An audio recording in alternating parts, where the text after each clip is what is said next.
Lady Day Doll, MMA Connect TV, and I'm here with the one and only Mr. James Gallagher, the Strabanimal. Am I saying that right? Strabanimal James Gallagher.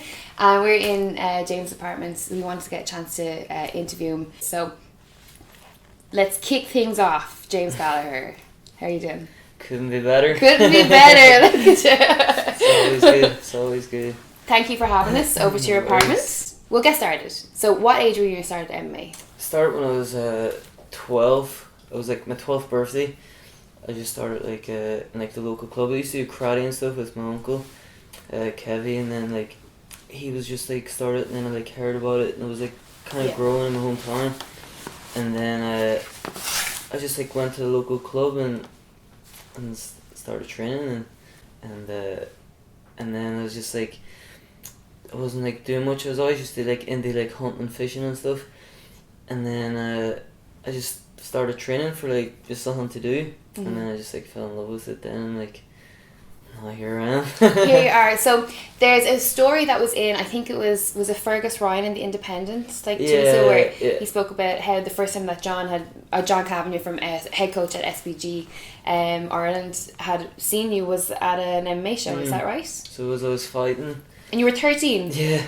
So were you like 13 but like you were telling everyone you were 18 or? No, I was told everyone I was 13. I was fighting. I had my first fight when I was 13 in my hometown. I fought a guy who was like, he was like 14 or 15 as well. He was like young. And then my second fight, then I was fighting, I think it was like Warren Point or somewhere up north. And the guy I was fighting was 21. And then the promoter of the show came out to John and was like, here, this guy's fucking 13 and he's fighting the guy's 21 or whatever. He's a bit like good to watch or whatever. And John was like, that's going to ruin the sport of MMA in Ireland. So it was, but I didn't really think, I was young, you know what I mean? And I just believed in the coaches I was with or whatever. And so did my parents. And then I went out and like beat the guy. Mm-hmm. How did you beat him? I think it was 3-round decision. I beat him in points. It was a good fight. It was back and forward. It was a scrap, and that must have been really humiliating for him to be like to lose a fight to a 13-year-old. Do you reckon? Yeah, I'm only 19 now. It would kill me to lose a fight to someone at 40 or whatever, or whatever the age they are. Never mind to someone at 13, but it is what it is. You know what I mean? So how long were you like back? So what year would have that been when you were like 12? Like 2002 or something? 2009. Because MMA would have been like, you know, it's sort of established. Like John would have been already going with SBG and like all the rest. Yeah. It was just like, it was established, but just getting started. You know what I mean? There was, the shows were just growing. Do you know what I mean? And like I kind of fought, like I fought in the boxing ring a few times and stuff. Do you know what I mean? The shows, and it was just growing. Do you know what I mean? It's starting off. I just got in at the right time that I was able to like. Do you know what I mean? A 13-year-old kid couldn't fight now. Yeah. Do you know what I mean? So I just, for me personally, like I feel like I got in at the perfect time. Do you know what I mean? Some others might look different, but like, no, you shouldn't have been fighting or whatever. But me personally, I was like, I loved it. I wanted to fight, so I was just like, I'm glad that it all happened. How was it that you started training in SBG? Yeah, I was just like, I was at fighting shows like locally, like up in Derry and Letterkenny and stuff, and John and the guys would have been like doing the change rooms or whatever, and especially like me, Connor, and Paddy Houlihan. We fought in the same shows like a few times, like we were all on the same card, and I just kind of got like friendly with those and stuff, and John was like, come down and train anytime, because they were like the best, you know what I mean? They were cleaning up everything, and I was just there. I was trying to like, I just want to become the best, you know what I mean? That's how I'm thinking. I just want to get the best. I don't care what I have to do. I was like, I'll do it. Do you know what I mean? So then John was like, come down and train anytime you want. So I was like, oh cool, and I took him up on his offer, and I came up one weekend, and I just stayed like in a hotel for the weekend, and I just trained, and then a couple of months later, then I was like still at school and stuff, and I wanted to go train. So then my father like drew me up after like school, and like made the evening or the nighttime classes, and then I drew back, and I wasn't get back till like 2:30 in the morning. Then I always like got up and went like running before school at like 6:30, and then I would have went to school, probably like showed up late or whatever to school, and then at like my lunchtime when I was at school, then I used to go to the gym. I used to the gym in the school, I used to train there, and then if I didn't go back to Dublin, then I trained like at home. That's crazy. Yeah. That's such that is actually like a mental schedule. Like that's crazy.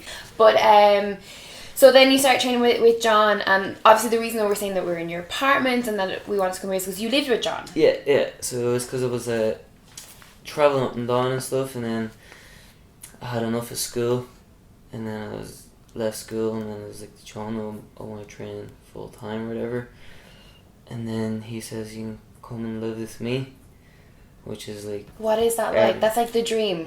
That's like a movie. That's like a movie storyline, you know. I can't put into words. You know what I mean? How like amazing that was. Like, it wouldn't be able to be here. I wouldn't be able to train. I wouldn't have none. I'd be just back in Strabane training.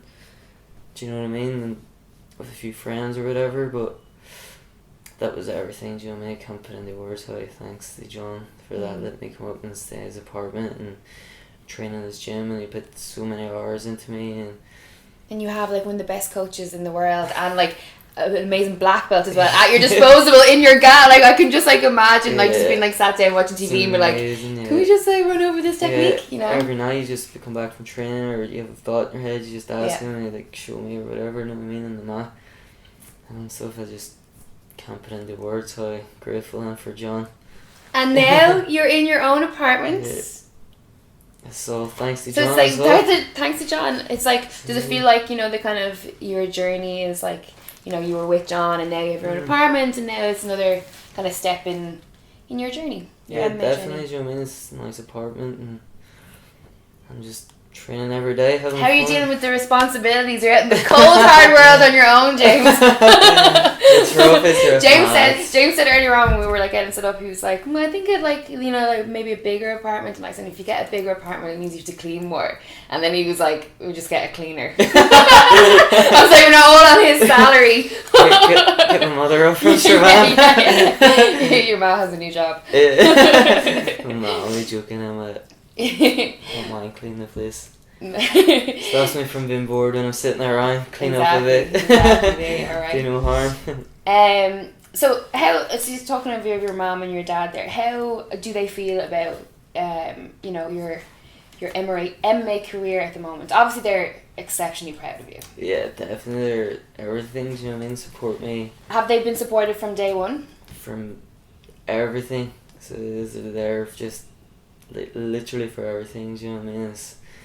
It's amazing how much they were there for me. Do you know what I mean? Just my man who probably knows more about MMA than me. Really? Does she really? Was she a fan, or is she just kind of a fan from you? Like, no, just a fan for me, and just, do you know what I mean? She was never mad into MMA or whatever, but now she knows everything. She'll be like, oh, did you see this fighter's signed with there or whatever? You know what I mean? She asks me now. Yeah. She's writing me on Facebook every day, how do you want to train this morning and at night, how's training doing the night, what are we doing tonight or whatever, do you know what I mean? So it's great to have that support from my mum and dad, do you know what I mean? It's there from day one, they've just supported me with everything. And anything I do, do you know what I mean? If I packed up tomorrow and be like, hey, I don't want to do MMA, they'd be like, it's grand, you know what I mean?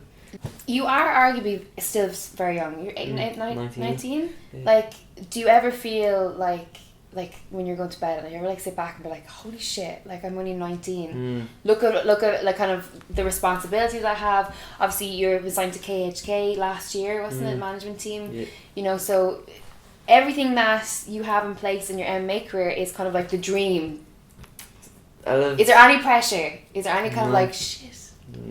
Just float along, do you know what I mean? So grateful every day to be able to just get up and go training and do whatever I want, you know what I mean? And all I want to do is train these days, you know what I mean? Just putting everything into it, and it's like now's the time for me to knuckle down, and I'm at that age now that it's not a long career. It's like putting these few years to do what I love every day, and it's going to be a nice life, do you know what I mean? Doing whatever I want.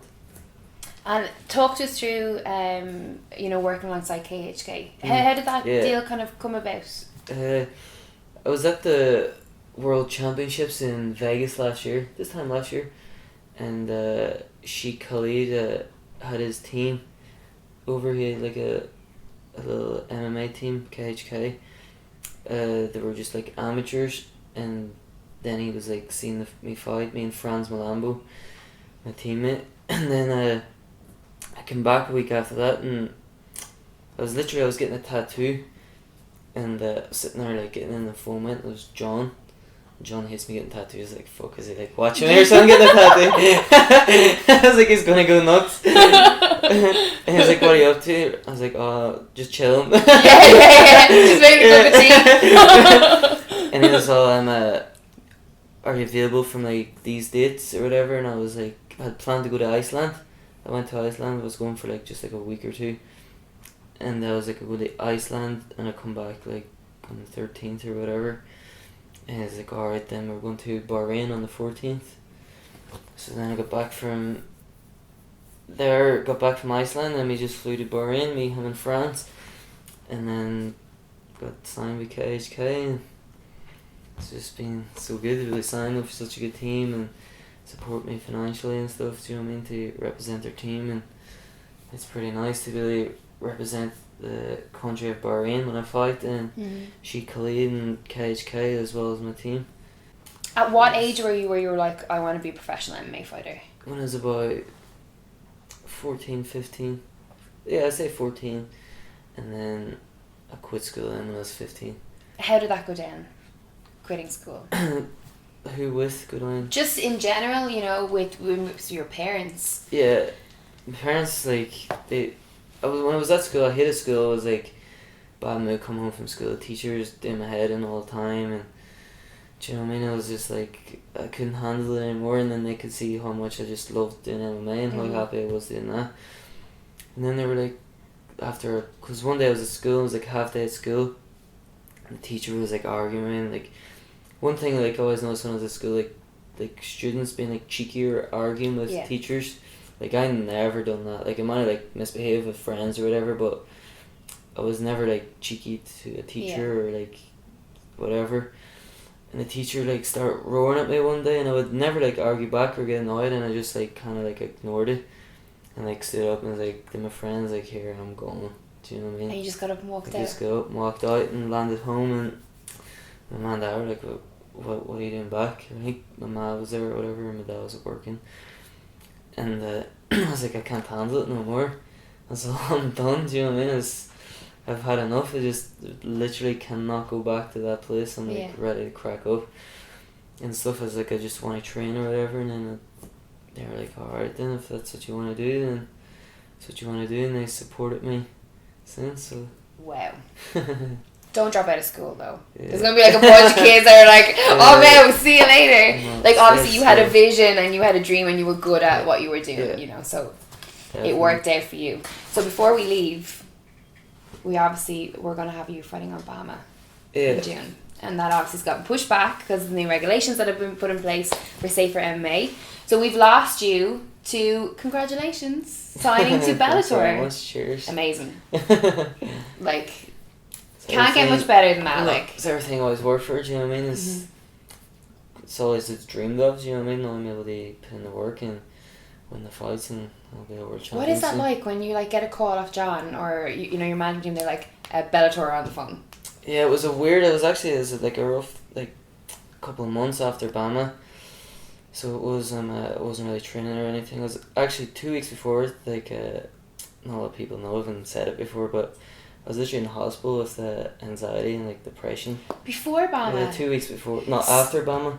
After BAMMA? Yeah, like 2 weeks before I got signed with Bellator. Stop. Yeah, so it was like, didn't want nothing anymore. It was like, I was in a bad way for a while, and then luckily just like had my team and obviously like having anxiety is not like why did that happen or how did that happen, but what led that to come into place? Yeah, I'm not sure. It's just because you had a great win at BAMMA 24. Definitely, and then just bad few months, and then I was just didn't want wanted to just end everything. I was like, stop, James Gallagher! You start falling crying. But then, I just luckily for my parents and stuff, and my coach John and a few of my teammates and stuff, the people around. I haven't like literally told no one about this apart from them. And then 2 weeks later, then I got the phone call for Bellator, and about a week or two after that, then I just got back training and stuff, and I just knuckled down and Seriously. Tunnel vision and knuckling down and not stopping now until I'm a world champ. That's all I want. That's crazy. I can't believe that. That's well, first of all, that's very admirable that you said that, told us that, because obviously that I haven't will. told no one knows this. Really? Yeah, it's just like I don't like. Is that it kind of because thing, I'm the just- Irish Oprah? Yeah.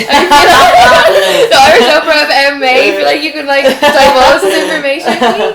But no, for real, like that's a serious thing, you know. Thing. A lot of people deal Like- with that. Do you know what I mean? And everyone like kind of looks at me like, "Oh, you're living the dream life," which I am. Well, but this is the everyone thing. It's normal. I mean, it's Yeah, like one of the things that like obviously I wanted to talk about, it might have been in my quick fire round question, but one of them was, you know, people's perception of you is that you're like cocky and you're like all about like the wedge and like the brands and stuff, and you know, for anyone that's met you, like the first, like I know better than to judge from like working with like other fighters and to judge people on like public their image, social media, but like sometimes you're a little bit sketchy when you go into kind of like meet them, you know, you like how are they going to be, but you from day one you were always just like so chill and just so like sweet and kind and just be like, hey, how are you, you know. I think people need to take social media with a pinch of salt. Yeah. You said you tweeted that the other day, didn't you?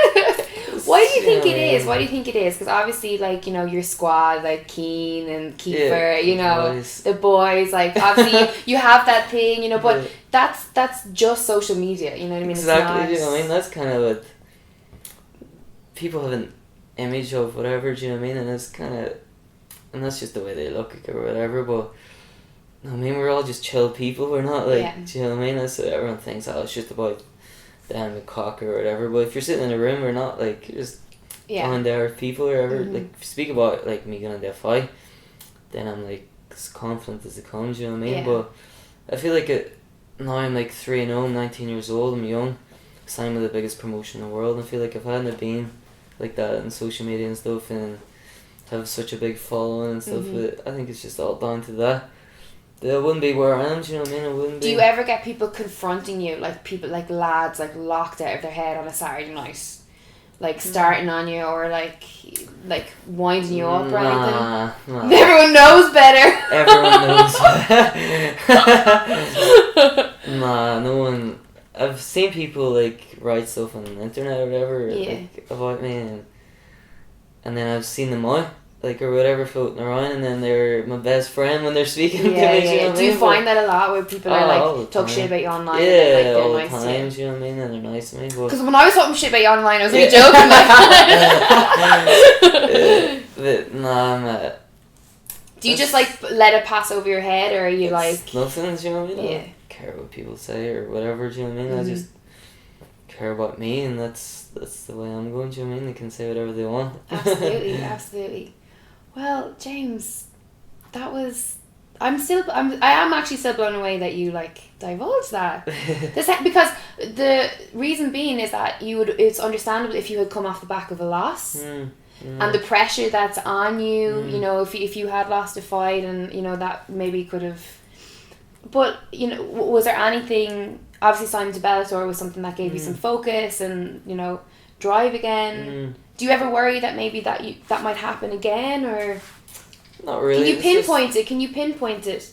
No, it's just... Was it pressure or... No, not really. I mean, pressure...